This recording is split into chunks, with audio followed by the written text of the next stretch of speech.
Paula Ramos e eu trouxe um devocional para o seu coração. O tema que eu quero trabalhar com você hoje é: os caminhos de Deus não são os nossos.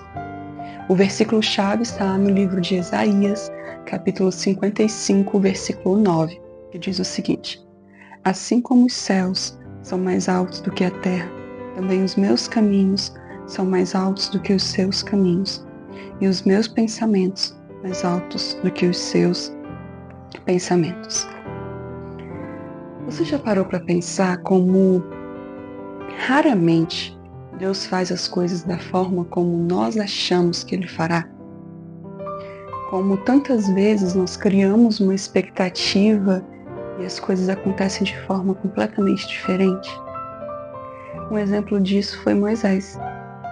Ele recebeu a missão de libertar o povo do Egito e quando Deus deu essa missão a ele, o Senhor o alertou que o coração do faraó seria endurecido.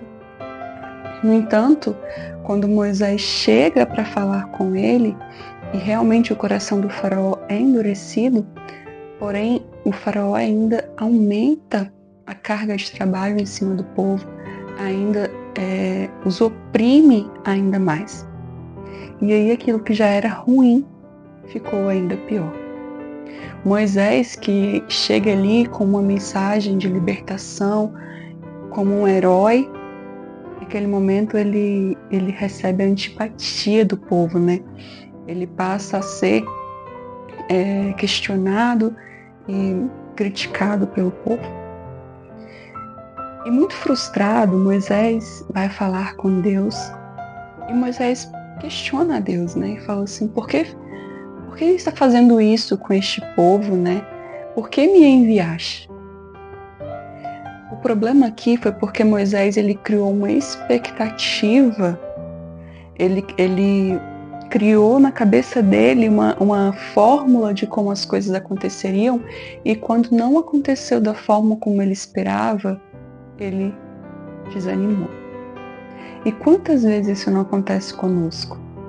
Deus nos dá uma palavra, Deus fala conosco sobre algo que Ele quer fazer na nossa vida e parece que automaticamente a gente cria um roteiro sobre como as coisas serão feitas ou como Deus deveria fazer essas coisas. E aí, quando não acontece da forma como nós esperamos, nós nos frustramos. Mas eu também quero te levar a pensar a respeito de algo. Pense sobre algo que Deus fez na sua vida, algo que você é muito grato, algo que enche o seu coração de alegria e de gratidão. E pense sobre o desenrolar das coisas. Provavelmente as coisas também não aconteceram da forma como você esperava. Mas no final, você viu que aconteceram da melhor forma possível. E isso não significa que não houve dificuldades, e isso não significa que não houve contratempos.